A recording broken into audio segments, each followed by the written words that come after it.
I'm Yisroel Glick, originally from Melbourne, Australia. Now I live here in Crown Heights. I'm a rabbi and I teach, I do classroom teaching and I teach online. My name is Sophia and I go to Barnard College at Columbia University. My name is Zach Becker. I'm a senior at Columbia University.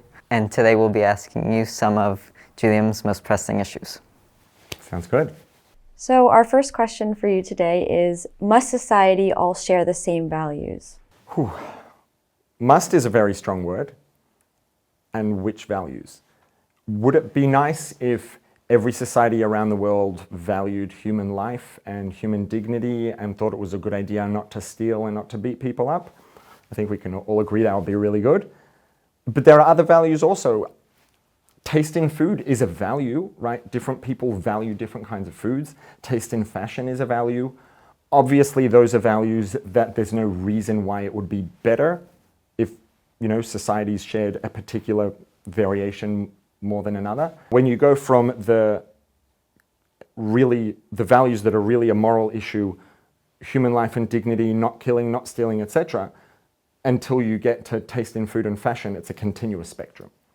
And where exactly you draw the line between the values that it would be really good if everyone shared and then the values that there's no reason for everyone to share them, that is a question that is that's a question that becomes a lot more complex and a lot more nuanced.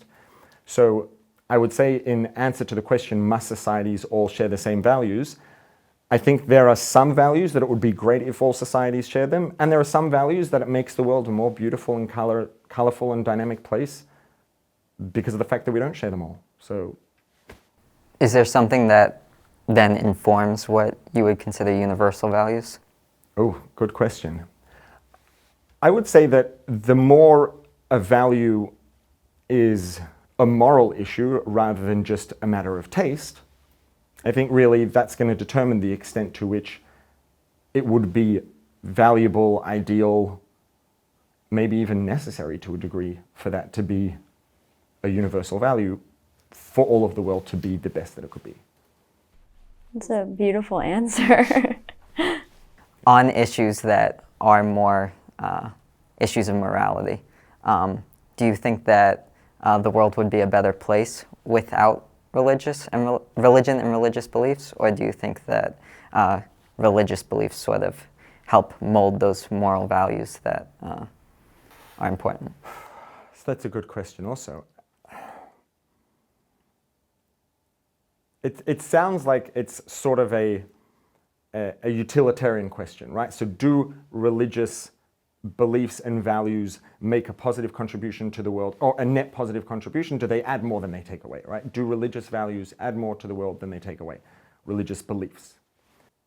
And also the way you asked the question was all religions lumped together. So it sounds to me like, assuming that the question is a yes or no question, all or nothing, is the world a better place, let's say morally, with all of the religions, or would it be a better place morally without all the religions? I think that we could zoom into different points in time where it would seem like the answer would be the world would, there's no shortage of examples in history where you could zoom into a time or an event or an era and say, you know what, look at that. The world would definitely be a better place without any religions if this is the cost of having religions and if the choice is all or none. But when you zoom out and look at the bigger picture, and if, let me give a parallel example, maybe an equivalent.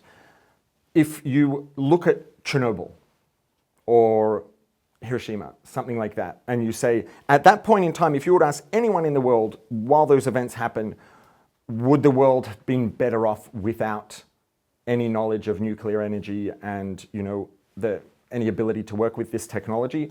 Most likely everyone would have said yes. Now, if we can zoom out and imagine, let's say, a hypothetical reality 100 years down the road where the whole world, we figured out a way to make nuclear energy safe, stable, the whole world is running on nuclear energy, the whole world has more than enough energy, everyone in the world has clean water, more than enough food because of abundant energy, it's clean, the human population is by far net negative in terms of carbon, and the world, we're not contributing any carbon into the atmosphere, we're reducing, all the energy is clean, efficient. And as a result, there's prosperity, there's health, there's well-being. Everyone in the world has an incredible quality of life.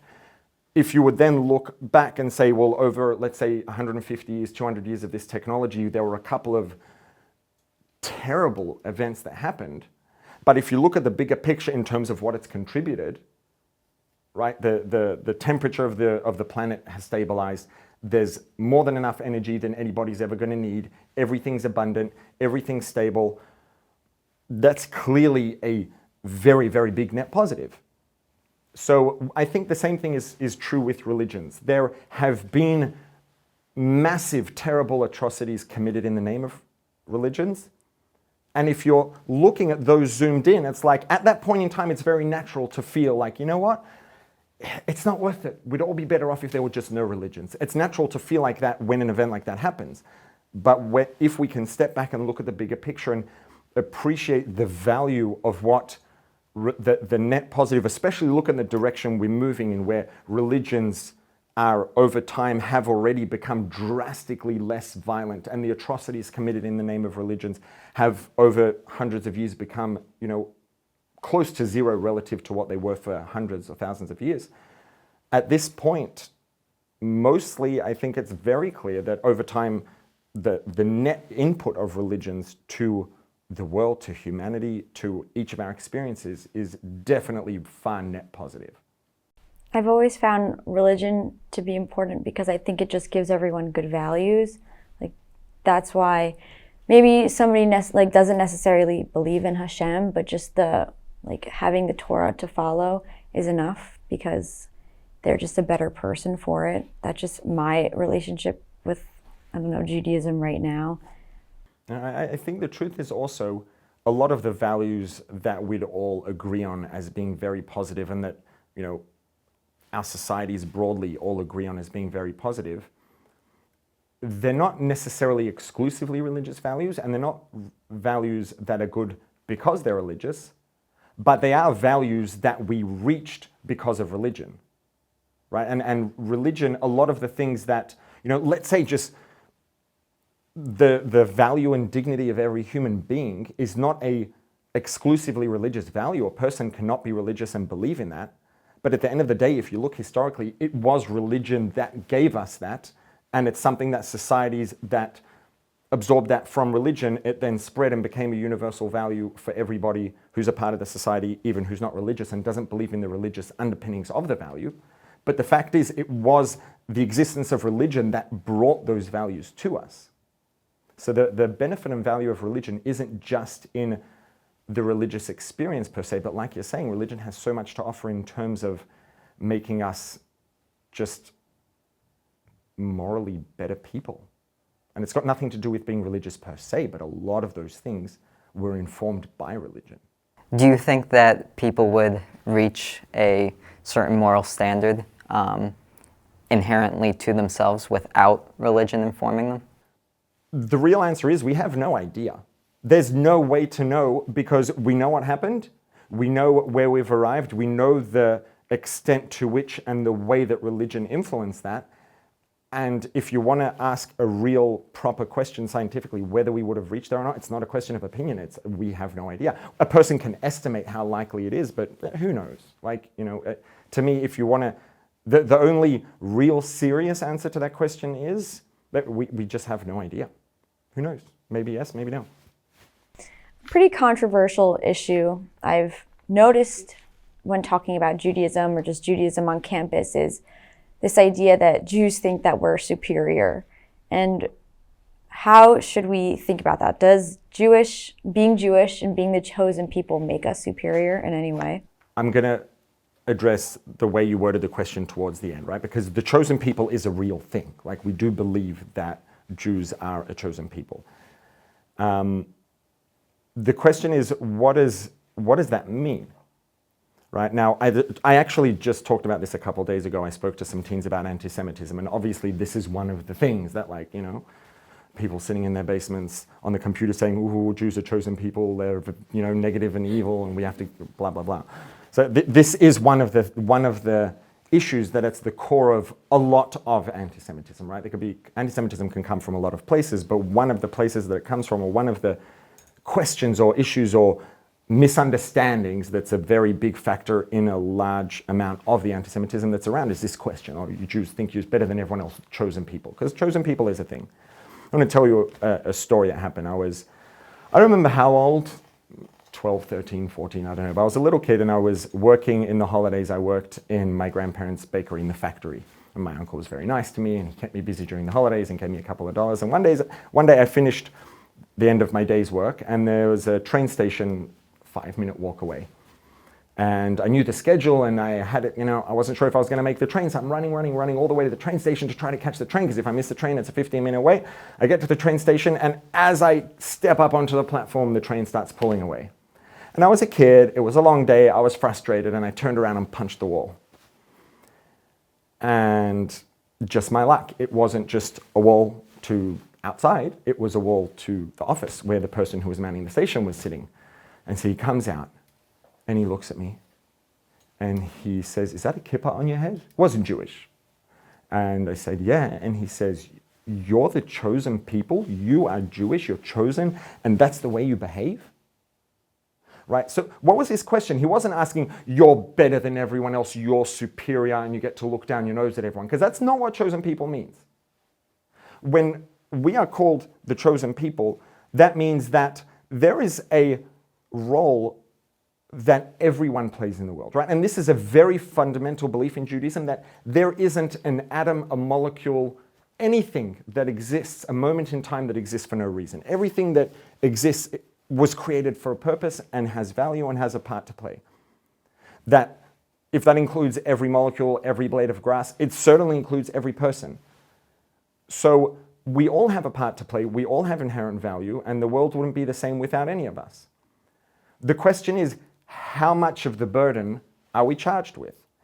And we, as Jews, the chosen people, are charged with the majority of the burden, right? Judaism teaches that there are mitzvahs, there are requirements and obligations that every person has to the universe, to the world, to humanity, to the Creator. Not to murder, the 7 universal no-hide laws. Jews don't have 7, we have 613. Now, the mitzvahs, the commandments, the requirements, the Hebrew word for commandment is mitzvah, which is also the Hebrew word for connection. And when we follow the commandments, they are obligations and expectations.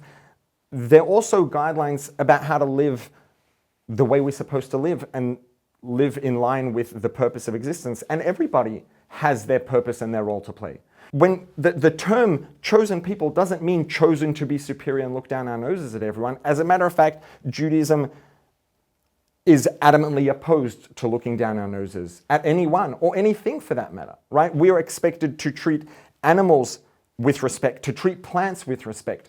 It's halachically prohibited to go and cut down a tree unless you have a specific reason why you need to do it, right? Plants have value, and we are not entitled and don't have the right to go and damage a plant unless there's a reason that justifies it.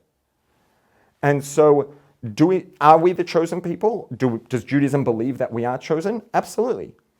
Is there something about that is a privilege and is something to be proud of? Absolutely, yeah.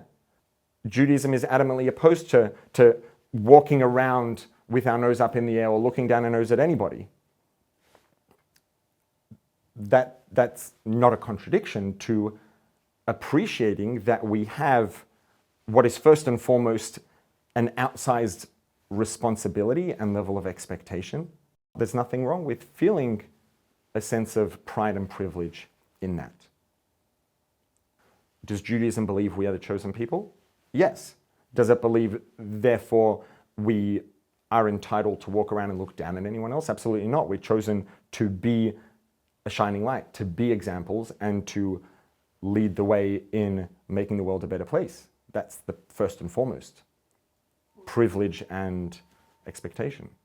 Speaking about Jewish values, do you think that all Jews think the same and share the same values, or do you think that there are some differences between individual Jews within the religion of Judaism? I'm going to be very Jewish. I'm going to start with a story. This story didn't actually happen, but it could have happened. So some guy was on a shipwreck. He lands up on an island. We'll skip all the drama, get to the point. He lands up on an island, deserted island, by himself. And he's the only person there. He doesn't know if he's ever going to see anyone again. He's a Torah observant Jew. And he ends up being there for like 10 years. So what does he do? A couple days he's recovering, trying to find some food. Eventually he figures out how to eat and what to, gets all the basics taken care of. And then he's like, you know what, like maybe I should build myself a place to live in when it's raining. So he builds himself a little hut out of bricks or not bricks, out of branches and mud and all of that. And then it's like, well, I've got a house, but I don't want to like spend the whole day in my house, especially when I pray. I want to pray like in a place that's special. So I'm going to build myself another little hut that's going to be a synagogue. So he gets building and he's working on that. Anyways, 10 years later, however it happened, he was burning some wood by a fire, and someone saw the smoke, and they come and they find him, and it's huge excitement celebration. There's one survivor from that shipwreck, and he's been living on this island for 10 years, and they come with the cameras and the whole crew, and it's all dramatic and exciting and nice and amazing. And they come there and they see there are 3 huts on the island. It's like one person, 3 huts. So they asked him after, they got over all the excitement and the drama, they said, so you're one person, what's the deal with the 3 huts? So he says, well, the first hut is my home. That's where I sleep and, stay during the day when the weather's really bad. And they're like, okay, 2 huts for one person. What's the second one? He says, well, prayer and connection to God, meditation is a very important part of my life. And it's so important to me that I want to have a special dedicated place for it. And I know that when I walk in there, this is what I do. And I pray there and I live in my house and my brain keeps them separate. And okay, got it.